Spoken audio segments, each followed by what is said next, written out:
do anything. Yes. Yeah, she was a fantastic person. She was big.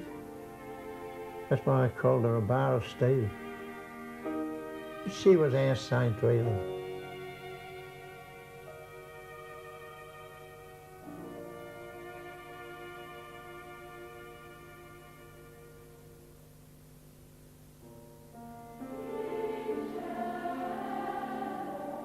And then we're in the position of being able to organise a ceremony of beatification, after which we can say that Mother Mary, Mary MacKillop, Mother Mary of the Cross, may be venerated in the Church's tradition as a holy person. We are assured that she's somebody worth venerating, and she is technically, we say, raised to the honours of the altars.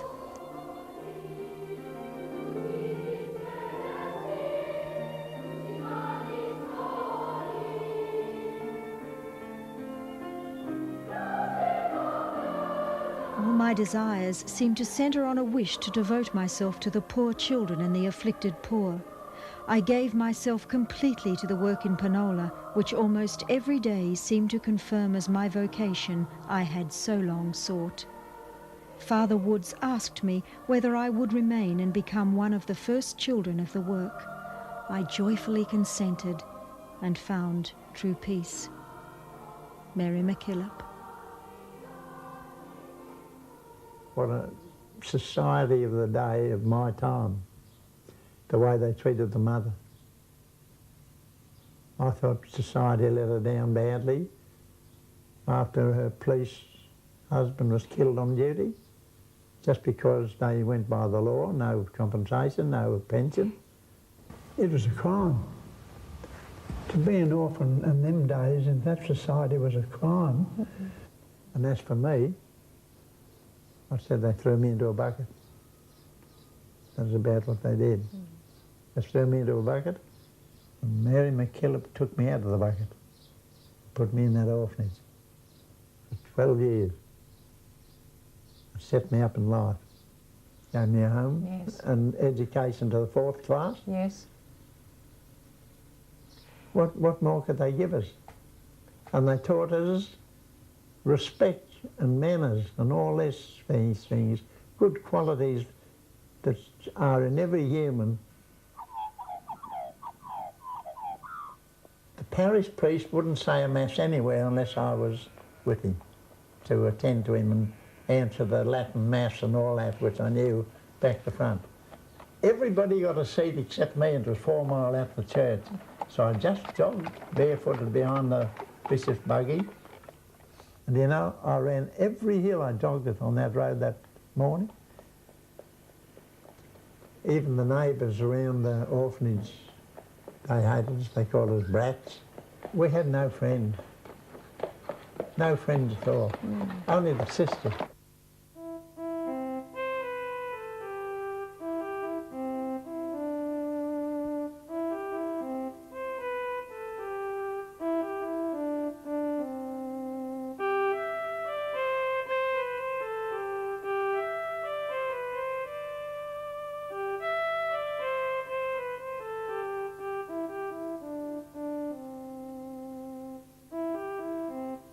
We decided to walk to Hay, 40 miles. And it was a hell of a hot day. And halfway home over there, we come to a sheep station, and we were starving. And I said to him, there's a rule that the sheep station must never refuse food to any traveller. So we went in, and it fell on me mate to go in and ask for the handout. He knocked at the back door, and a lady came out, and she asked him what he wanted, and he said, we want a handout for 2. So she went and got the bread. It was like that long, the same as what was a cucumber, a full round, an inch thick. And she held the bread up in front of him, and she said, not for God's sake, and not for my, not for your sake, and not for my sake. She said, but for God's sake, I offer you this bread. And he took it, and he held it up in front of her. And he said, lady, he said, not for my sake nor your sake, but for God's sake, put a bit of butter on it. It's a lovely story. Bill, when you were only 3, you left your mother and your home. What have you been told about that? I've got no recollection of it. Right. None whatever of the mother or the father. What have you been told about that time? The brother told me, my brother told me, that she was offered marriage by a man that didn't want a ready-made family, and she's handed us over to the Joey sisters, not necessarily to Mother Mary. Mother Mary was the founder of them, but she's handed us over to them, but not the girl. She gave the girl to an uncle of the name of Bannerman, tailors, society tailors who lived at Tempe. They took the girl, my sister, at the age of 9 and made a tailoress of her. And the brother and I were put in Kincumber orphanage at that time. Mm-hmm. We never saw her again, never heard of the mother again. But this is what the brother told me happened, and they went to Brisbane to live. Mm-hmm. So that was the last we ever knew or saw of her. What else do you remember about those days in the orphanage at Kincumber with the sisters? Oh, well, I can remember crawling around on the floors when the school was on, and the brother would come and attend to me if I wanted to go for a walk anywhere, you know, and take me and back and look after me in a rough sort of a way. But we formed queues for meals and going into prayers and all things like that. And going to bed, you had to form in a queue and march in and go to your bed. We went to bed at sundown, got up at sunrise.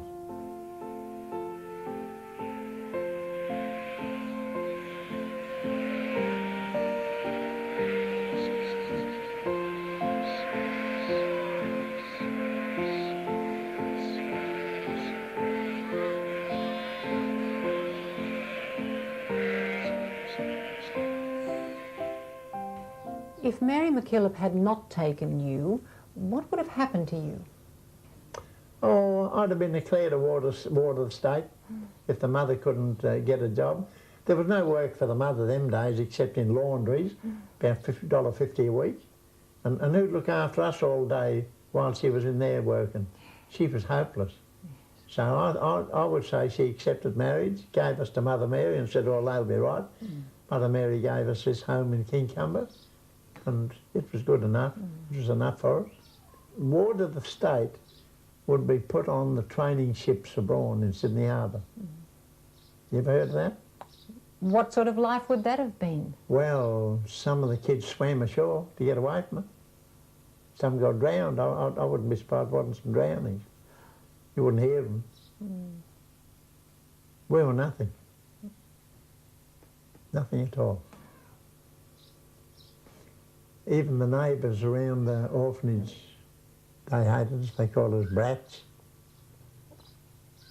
On one occasion, word came from Gosford, from the priest, to send me out to a farm. They called it the Norman Homestead. There was an orange grove. And I was to go out. Mrs. Norman Senior was dying, and he was to go out and give her the last rites of the church. And I was to go out. He wanted me there to attend to him as usual and serve the Mass and all that. Well, I was always early everywhere I went. It was about 4 miles through the bush. I jogged out barefooted. And I got to the Norman Homestead rather early, and I told them of my mission. They wouldn't let me in the house. I mean, sit outside. I sat outside till Father Power came. Then we went in. He said the Mass in the sick room. And we came out into and they prepared breakfast for him, not for me. They prepared breakfast at table for the priest, and he sat in, and they brought him a plate of eggs and bacon. I just sat at the table where there was a vacancy, sat waiting for him. And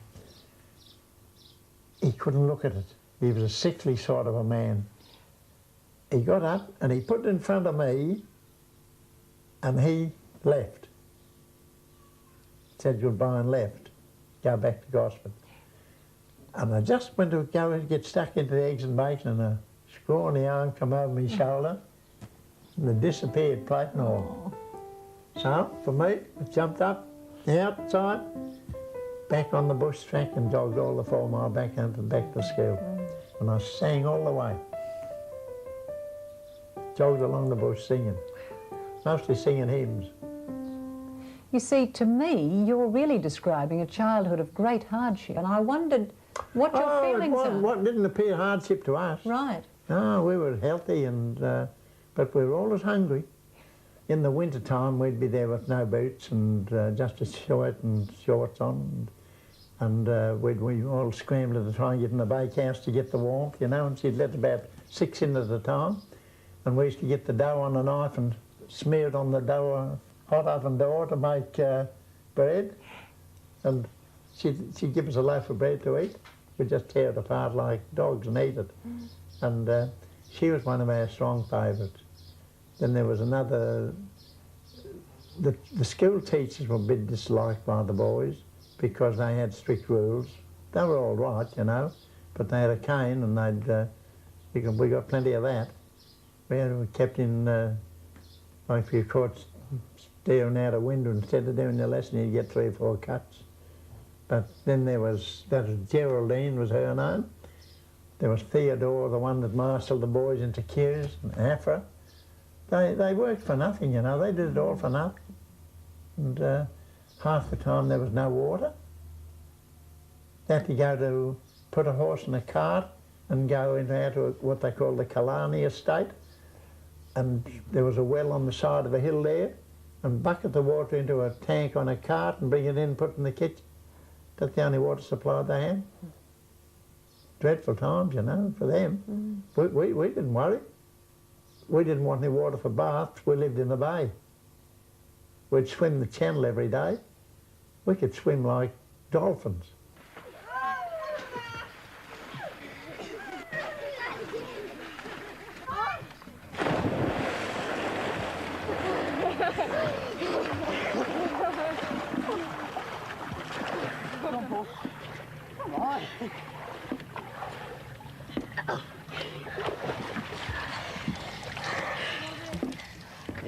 We said if we stay in a pack of 5 or 6 and swim together and make a splash, sharks won't have nothing to do with it. Yeah. But never get singled out. Yeah. That's when the trouble starts. The sharks do go through here into the bay, into the top broadwater, only very rarely. Yeah.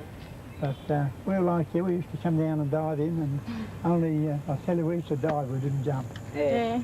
And I bet you guys can dive if you want to. Yeah, if you want to. But Yeah, that's we right. were told that if you splash a lot, the sharks will come up But to don't you. forget there'd be about 50 or 60 of us in one pack. Because there were 100 boys in here. Oh, yeah. I mean, that was our daily bath in the bay, yeah. Oh. That'd be nice. So, I wish you luck. Okay. Okay, thanks.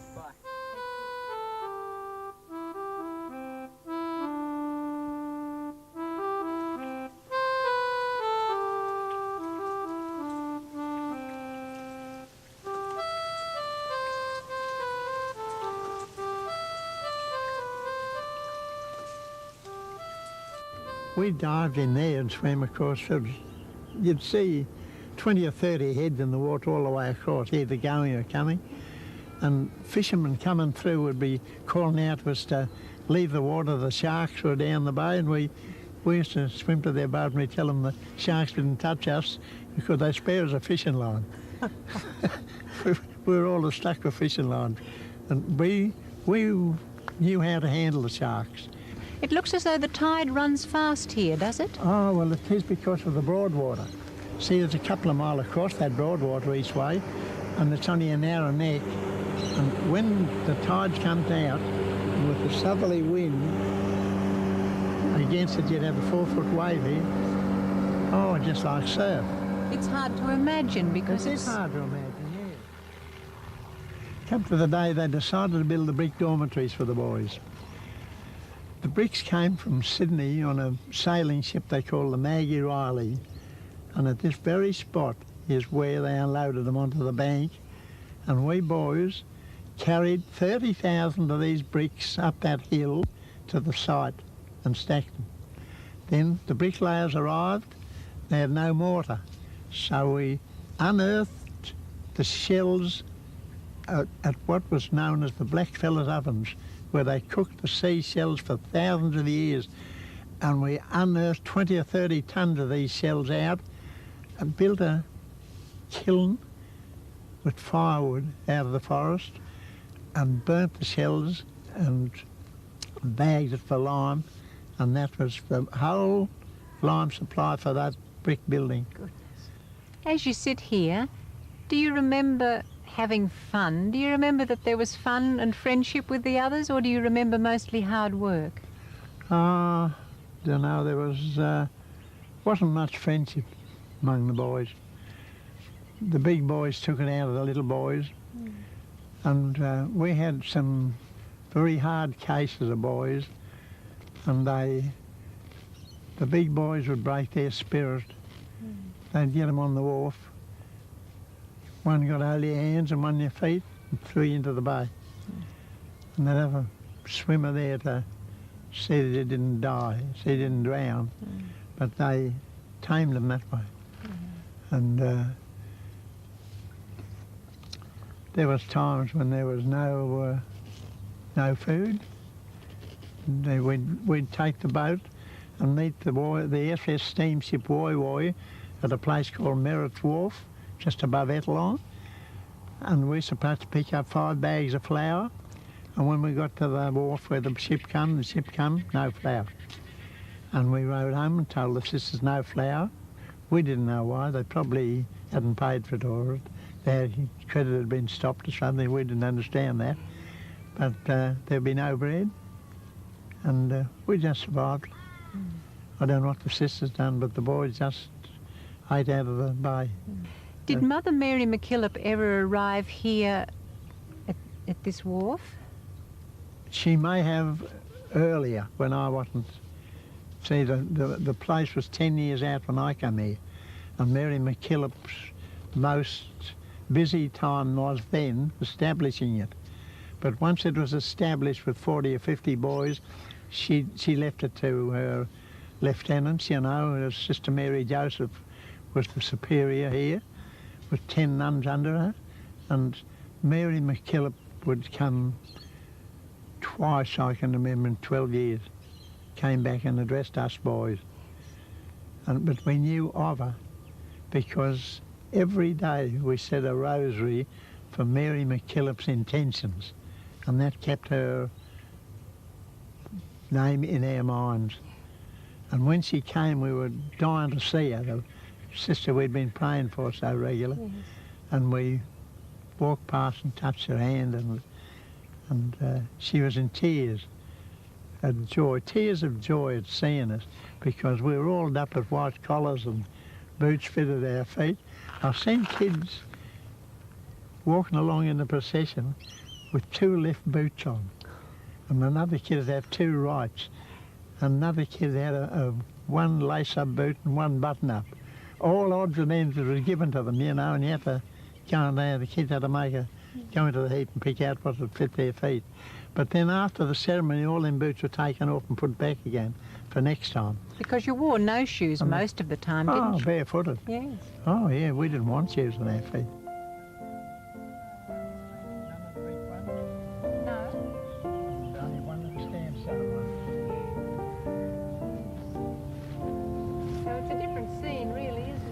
Yeah, it is, really.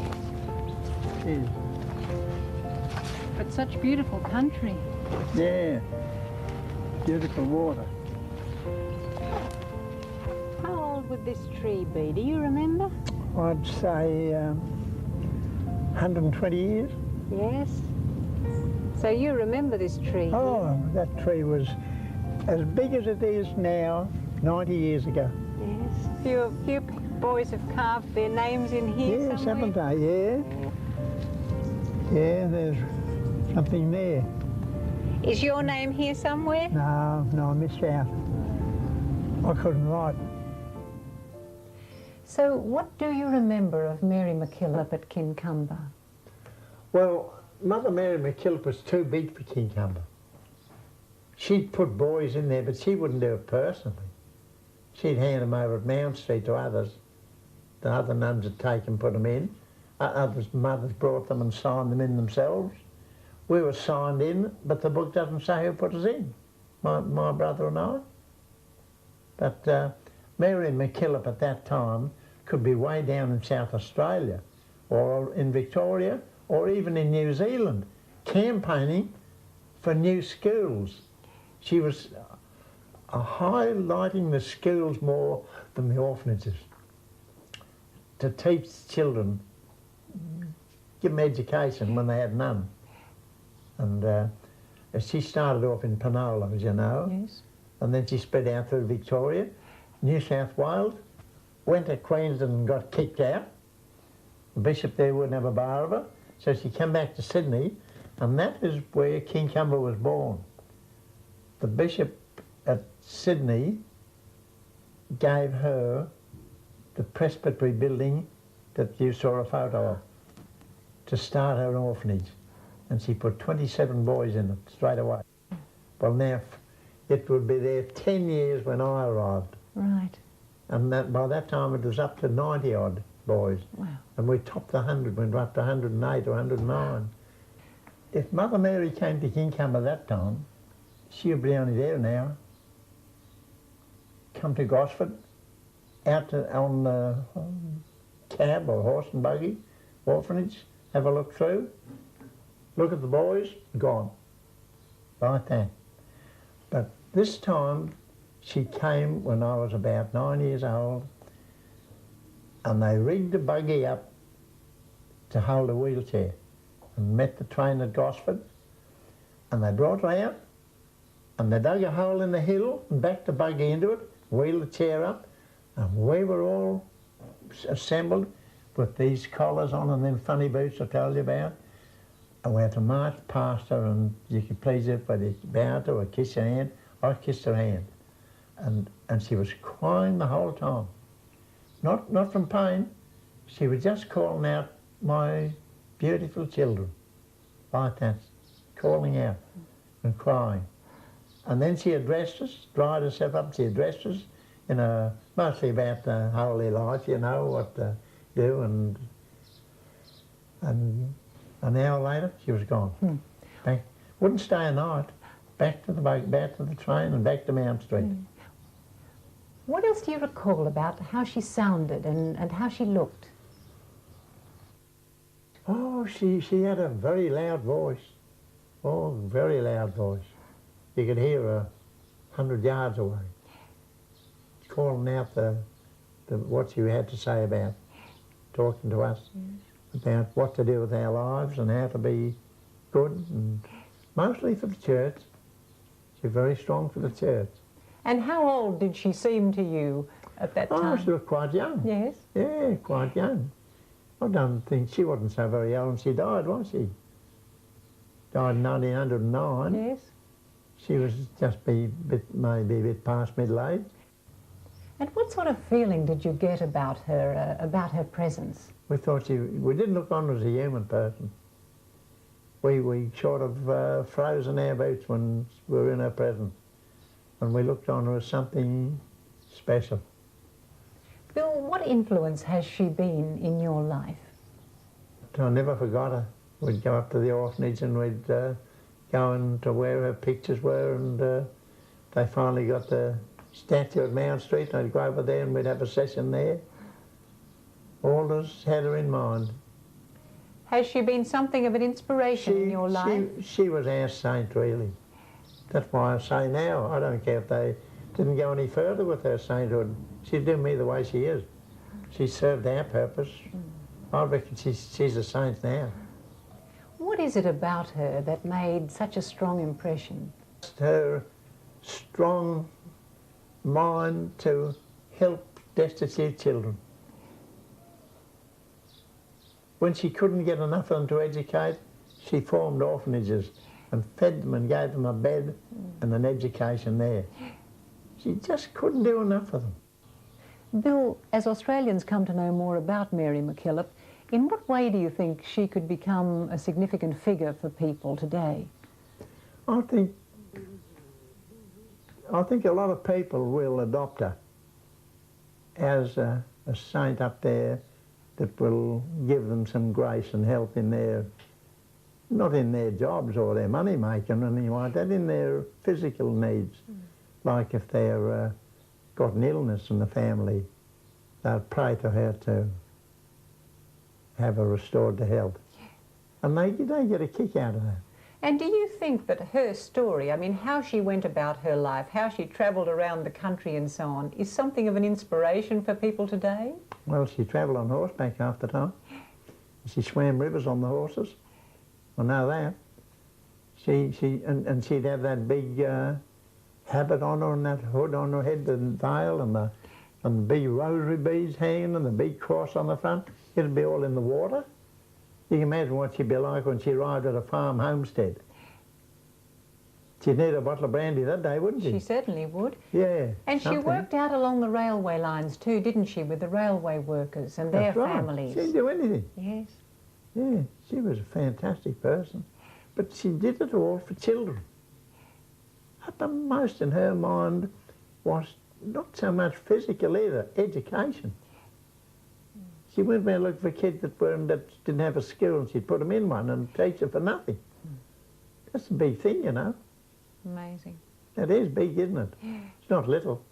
Huge. She was big. That's why I called her a bar of steel.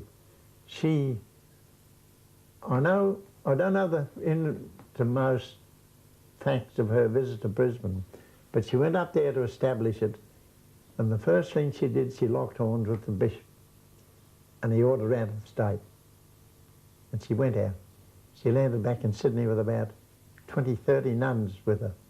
Well, imagine the problem she'd had then, but the bishop here rescued her and gave her Kincumber. Told her to go up there and move in. But see, she wouldn't back down off them. That's why she came back. And then she had differences with even the head of the church in Australia. They wanted to tell her what to do and where to go. She went to Rome and fought for a constitution of her own and got it. And even today, them brown joeys, they call them, they can go where they like, when they like, and how they like. And the hierarchy have no power over them. Through her intercession in Rome. Well, she'd have to be a bar of steel to do that, wouldn't she? Stand up to them and then go. She went to Rome on a ship that wouldn't be fit to sail around the coast. She had the most tremendous courage and grit, didn't she? Yeah, she was a fantastic person. All my life, I never mentioned the fact to my employers that I was an orphan. I had instilled in my mind that to be an orphan was a crime. No education, couldn't get a post office job or a bank job, always a labourer's job. We called it carrying the black bucket. Just threw me into a bucket, and Mary MacKillop took me out of the bucket, put me in that orphanage for 12 years. Set me up in life. Good, healthy body and a job. What more could you want?